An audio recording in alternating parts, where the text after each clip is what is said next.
Me llamo Adeline y tengo 32 años. Solía creer que los recuerdos de la infancia se desvanecen en sombras suaves e inofensivas, pero los míos nunca lo hicieron. Permanecieron afilados como vidrio bajo la piel. Imposibles de ignorar y dolorosos cada vez que los tocaba. Tenía 11 años cuando mi madre me dijo que me fuera. No gritó, no discutió, lo dijo con una calma aterradora que lo hacía sentir permanente. Recuerdo exactamente cómo. La luz de la tarde se filtraba por las cortinas de la cocina, el olor a pan quemado, el tic-tac del reloj que parecía más fuerte que su voz. No parecía enojada. Esa fue la parte que me perseguiría por años. La ira la hubiera entendido, pero sus ojos estaban distantes, casi fríos, como si ya me hubiera borrado de su vida. Dijo que era lo mejor, una frase que no tenía sentido para una niña que abrazaba su mochila tratando de no llorar. No hubo pelea dramática que la precediera. Ningún acto de rebeldía, ningún error catastrófico. Un día normal, era su hija. Y por la tarde, estaba afuera de nuestra casa, viendo la puerta cerrarse como la última página de un libro que nunca me permitieron leer. Durante años, me decía a mí misma que tenía que haber una razón que simplemente no podía recordar. Los niños buscan lógica, incluso en la crueldad. Me quedé con familiares, luego con amigos, y eventualmente aprendí a sobrevivir sola mucho antes de estar realmente adulta. Cada cumpleaños se sentía como una acusación silenciosa. Cada logro llevaba una pregunta invisible, ¿le importaría si lo supiera? Pero la vida tiene una forma extraña de regresar a las heridas que más tratamos de enterrar. Cuando estaba de vacaciones con mi familia, recibí un mensaje extraño. Vuela a casa. No digas nada a tu madre ni a tu hermano. Las palabras me hicieron apretarme el estómago. Mi madre y yo apenas hablábamos. Y mi hermano y yo éramos extraños educados, unidos solo por la sangre y el silencio. El mensaje venía de un número desconocido. Sin embargo, llevaba un peso que se sentía profundamente personal, casi urgente. Al principio traté de ignorarlo, convenciéndome de que era un error. Algún mensaje equivocado al azar, pero llegó otro mensaje. Más corto, más frío. Esto no puede esperar. El miedo no siempre llega como pánico. A veces se instala como una certeza silenciosa de que algo está terriblemente mal. Reservé el siguiente vuelo sin decirle a nadie la verdadera razón, inventando una excusa sobre trabajo, con la mente corriendo entre posibilidades que no podía nombrar. Durante el vuelo, recuerdos que no había visitado en años regresaron con brutal claridad. La voz de mi madre, esa puerta cerrándose, la confusión insoportable de ser no deseada. Para cuando el avión aterrizó, mis nervios estaban tensos, mis pensamientos atrapados entre el miedo y la curiosidad. En el aeropuerto, un abogado y la policía me esperaban, y solo verlos se sentía como si el suelo se moviera bajo mis pies. Estaban cerca de la salida, escaneando rostros hasta que sus ojos se fijaron en los míos con un reconocimiento inquietante. Mi primer instinto fue incredulidad. Personas como yo, ordinarias, desapercibidas, no son recibidas por abogados y oficiales, a menos que algo haya salido catastróficamente mal.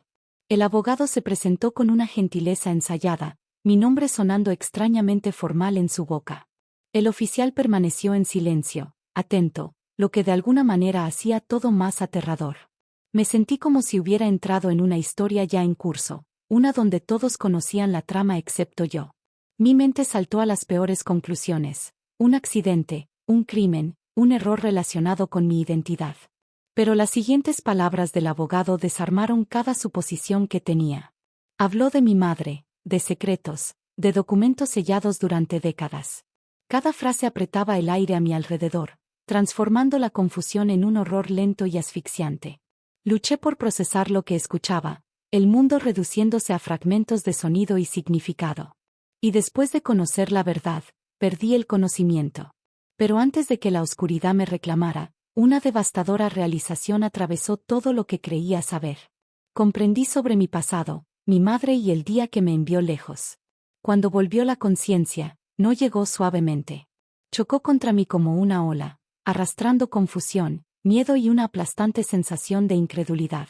El techo blanco y estéril sobre mí se volvió borroso, seguido por el leve pitido de los equipos médicos y el murmullo distante de voces. Por unos segundos, no recordé dónde estaba ni por qué mi pecho se sentía tan pesado. Entonces el recuerdo me golpeó. El aeropuerto, el abogado, sus palabras, y mi cuerpo se tensó como si la verdad misma fuera un peso físico presionándome. Una enfermera notó mi movimiento y llamó al doctor, pero su presencia apenas se registró. Mi mente estaba fija en un solo pensamiento: mi madre. La revelación del abogado se reproducía en fragmentos, cada parte más desestabilizadora que la anterior. Mi madre no me había abandonado por crueldad o indiferencia. Había escondido algo tan enorme, tan capaz de cambiar la vida, que había marcado todo el curso de mi infancia. Cuando el abogado llegó al hospital más tarde ese día, su expresión mostraba una mezcla de alivio y cautela, como un hombre manejando algo frágil y explosivo al mismo tiempo. Habló despacio, con cuidado, como si tuviera miedo de que la verdad me rompiera de nuevo. Hace 21 años, mi vida había quedado atrapada en una pesadilla legal que nunca supe que existía. Un hombre poderoso, alguien en quien mi madre alguna vez confió, había estado luchando por el control de una herencia ligada a mi nombre, no a dinero que mi familia poseyera, sino a activos mantenidos en fideicomiso por mi difunto abuelo. Una riqueza lo suficientemente significativa como para atraer atención peligrosa. Según el abogado, se habían hecho amenazas. Amenazas reales. A mi madre le aconsejaron que la manera más segura de protegerme era hacer que desapareciera de todos los registros oficiales conectados a ella, cortar lazos visibles, enviarme lejos de una forma que pareciera rechazo más que protección. La explicación parecía imposible, como la trama de un thriller en lugar de la historia de mi vida. Sin embargo, los documentos eran reales. La intervención de la policía había sido real. Incluso las décadas de silencio formaban parte de una estrategia diseñada para mantenerme viva. Viva. La palabra resonaba en mi mente con una intensidad enfermiza. Toda mi identidad había sido moldeada por la creencia de que no era querida, cuando en realidad había sido escondida, protegida, sacrificada. La ira y la tristeza chocaban dentro de mí con fuerza violenta.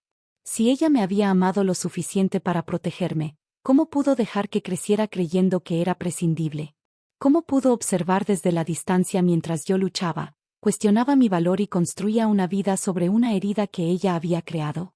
El abogado no tenía respuestas reconfortantes, solo la fría lógica de la supervivencia y el riesgo. El contacto me habría expuesto. La verdad me habría puesto en peligro. Mi madre había elegido el secreto sobre la comprensión, la seguridad sobre la supervivencia emocional. Días después, acepté verla. La decisión me atravesó con una ansiedad que apenas podía contener. Cuando ella entró a la habitación, el tiempo pareció fracturarse. Se veía más vieja, más pequeña de algún modo. Sin embargo, inconfundiblemente, era la mujer cuya ausencia había definido mi existencia. Por un momento, ninguna de las dos habló. Décadas de dolor, confusión y preguntas sin responder llenaban el silencio. Luego, ella comenzó a llorar. No las lágrimas contenidas de la cortesía, sino los sollozos crudos e incontrolables de alguien cargando una culpa insoportable. Me contó todo lo que el abogado había confirmado, pero escucharlo de sus labios tenía un peso diferente. Había vivido con miedo constante. Cada año, cada logro de mi vida observado desde lejos a través de intermediarios, fotografías, informes silenciosos.